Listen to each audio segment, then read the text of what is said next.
John was a good man. He loved Emily deeply. He saw her. He cherished her. He always tried to be considerate of her feelings. Lately, something felt off. Their intimacy had changed. John felt a knot in his stomach. This wasn't Emily's fault, he knew. This was about him. John prided himself on being open with Emily. They talked about everything, except this. This was different. This was buried deep. Shame whispered in his ear. He felt his body tense up. He loved Emily. He needed to find a way through this. John realized something important. He was letting his insecurities win. He was letting fear dictate his actions. This wasn't fair to Emily. It wasn't fair to him. He needed to be brave. Vulnerability was the only path forward. He owed it to their love to try. John had struggled with performance anxiety before. It was a sneaky beast. It would creep in, unannounced. It chipped away at his confidence. The fear of failure became a self-fulfilling prophecy. He felt trapped in a cycle of shame and avoidance. He hated how it made him feel. Small, inadequate. He knew these thoughts weren't rational, yet they held immense power. He started withdrawing from Emily physically. He dreaded the thought of intimacy. He knew this wasn't sustainable. John hated the distance growing between them. He could feel Emily's confusion. He saw her trying to understand. Her patience and love fueled his guilt. He knew he had to break this cycle. He needed to talk to her. One evening, Emily carefully broached the subject. John felt his heart race. He knew this was coming. He listened as Emily spoke about her concerns. Her voice was soft, full of love and worry.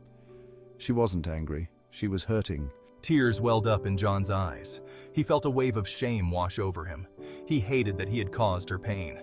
He started to apologize, to explain.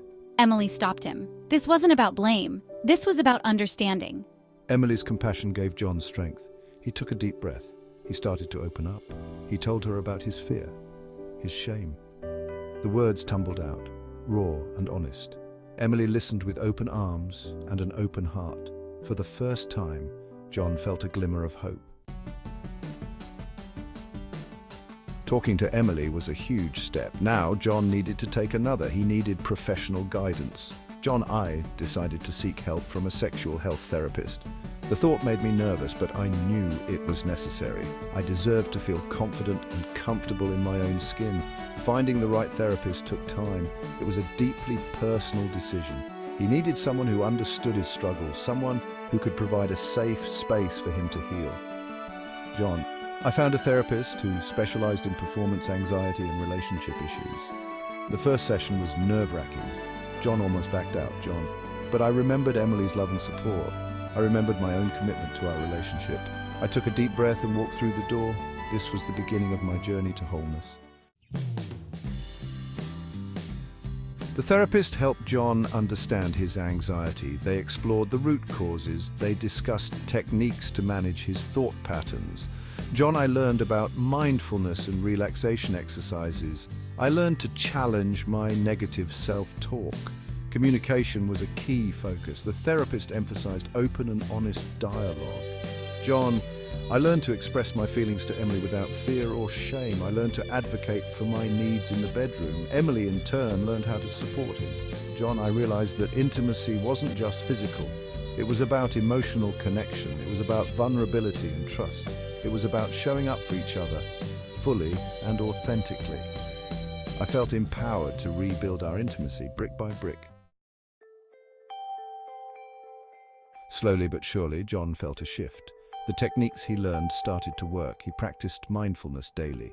He used his breathing exercises to calm his anxiety. I started to feel more in control, more confident. The intimacy between John and Emily deepened. They were more open, more honest. They explored new ways to connect, both physically and emotionally. The fear and shame that once held John captive began to dissipate. I realized something profound. Vulnerability wasn't weakness, it was courage. It was the key to true connection. I had faced my fears and come out stronger. My relationship with Emily had never been better. We had weathered the storm together.